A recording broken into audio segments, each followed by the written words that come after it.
Hey, what's up guys? Justin with Tier 1 Tactical. Today we're going to take a look at the CJRB Crag. As you can see, it has a nice stone wash finish, D2 blade, flat grind. This model here is the carbon fiber, which it comes in a carbon fiber variation or G10.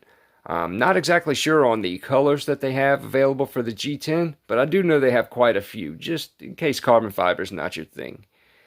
The overall length on this guy is 8.125 with a blade length of 3.50. The cutting edge is 3.125 with a width of 1.50.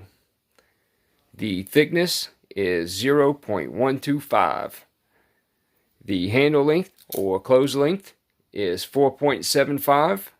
The width is 1.375 with a thickness of 0.53. So right over a ½ inch. You know, it's a decent EDC size. It's a little bit on the heavy side, but to be honest, it's not that bad. I think it's only, let me double check before I make myself look like a liar.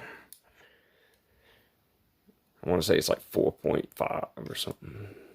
4.9. So, you know, almost 5 ounces, which, I mean, something like this is a big cleaver blade. It's going to have a little bit of weight to it.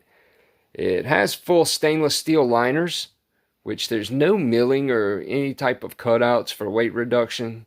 So it definitely has a really sturdy feel to it.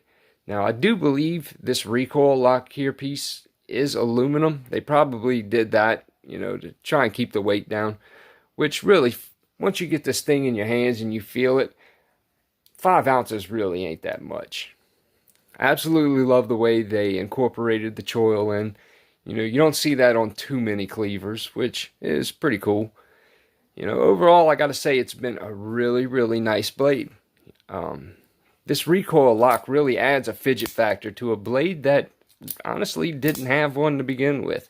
You know, if you've seen the earlier versions of the Crag, then this recoil lock was not on it, and they definitely did good putting it on this model. You know, the deep carry pocket clip is really nice. You know, there's hardly no reveal on it. The only thing that I had a little bit of an issue with is the recoil lock. Whenever it sits down in your pocket, it's entirely possible to lean up against something and deploy that blade in your pocket. And that kind of threw up a little bit of a red flag for me. But after carrying it for a week or so, I never had it happen. So, you know, that's really not something I can, you know, just take it with a grain of salt. Let me just put it like that. You know, definitely watch out for it. It could be a problem and it could happen, but it hasn't happened to me yet. Anyway, compared to the Para 2, you can see it's right around the same size as the Para 2. Of course, it's going to be a little bit bigger than the Para 3. Again, it's a great EDC size. It's a little heavier than the Para 2, but, you know, it's a pocket cleaver. It's supposed to be big and gaudy. And compared to the Rat 1, as you see, it's a 1/4 inch shorter. You know, if you've carried the Rat 1, then carrying this definitely won't be a problem. Again, I gotta say, I've absolutely enjoyed my time with this. It's definitely worth the $35 it's available for on Amazon. I thought it was actually around 45 or 50 bucks, but no. This is a $35 blade all day long, and I will pay that any day of the week.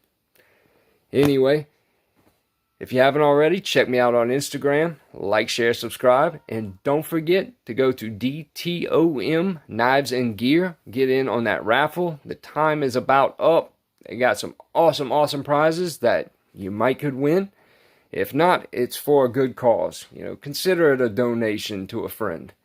Anyway, stay safe. See you guys on the next one.